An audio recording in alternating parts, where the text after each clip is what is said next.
Artificial intelligence effect ముదురుతూ ఉండడంతో ఉద్యోగుల గుండెల్లో రైళ్లు పరిగెడుతున్నాయి. తాజాగా 8,000 మందిని తొలగిస్తున్నట్టు మెటా ప్రకటించగా మైక్రోసాఫ్ట్ సైతం అదే బాటలో కొనసాగుతోంది. అమెరికా ఉద్యోగులకు మైక్రోసాఫ్ట్ భారీ స్థాయిలో బయోట్ ఆఫర్లను ప్రకటిస్తోంది.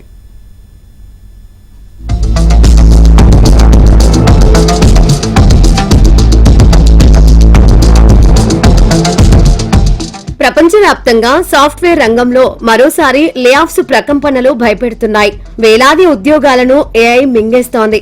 సోషల్ మీడియా దిగ్గజం మెటా అంటే ఫేస్బుక్, ఇన్స్టాగ్రామ్ మాతృ సంస్థ తన వర్క్ ఫోర్స్ లో దాదాపు 10% మందిని అంటే 8,000 మందిని ఇంటికి పంపేందుకు సిద్ధమైంది. విండోస్ దిగ్గజం మైక్రోసాఫ్ట్ సైతం తన అమెరికా సిబ్బందిలో 8,750 మందికి స్వచ్ఛంద విరమణ ఆఫర్లు ప్రకటించింది.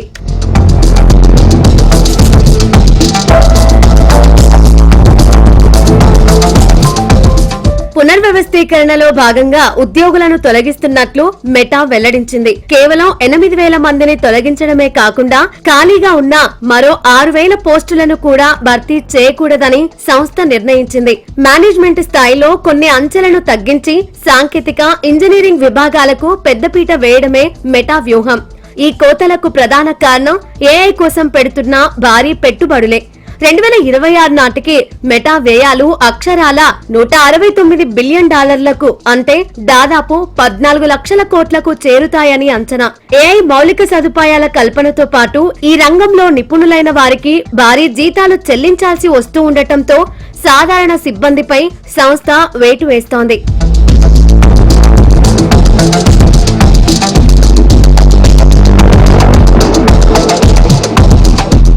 మెటా నేరుగా తొలగింపులకు దిగితే మైక్రోసాఫ్ట్ మాత్రం కొంత సున్నితమైన మార్గాన్ని ఎంచుకుంది.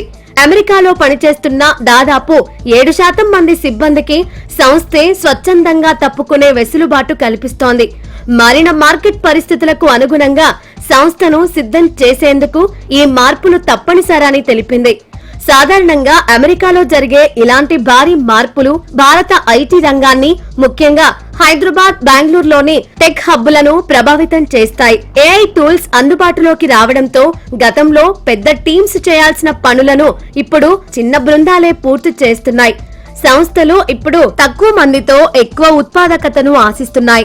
ఏఐ వల్ల పనులు ఆటోమేట్ అవుతూ ఉండటంతో కంపెనీలు లీన్ ఆపరేటింగ్ మోడల్లోకి మారిపోతున్నాయి. భవిష్యత్ అంతా ఏఐదే అని కంపెనీలు నమ్ముతున్నాయి. అందుకే సామాన్య ఉద్యోగుల జీతాల బడ్జెట్ ను ఏఐ చిప్స్, డేటా సెంటర్ల వైపు మళ్లిస్తున్నాయి.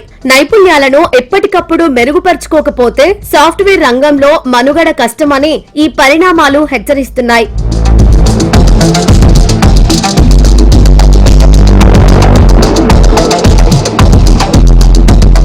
ఒక్క మెటా, మైక్రోసాఫ్ట్, ఒరాకిల్లోనే కాదు, ప్రపంచంలోని అన్ని కంపెనీల్లోనూ ఇదే పరిస్థితి.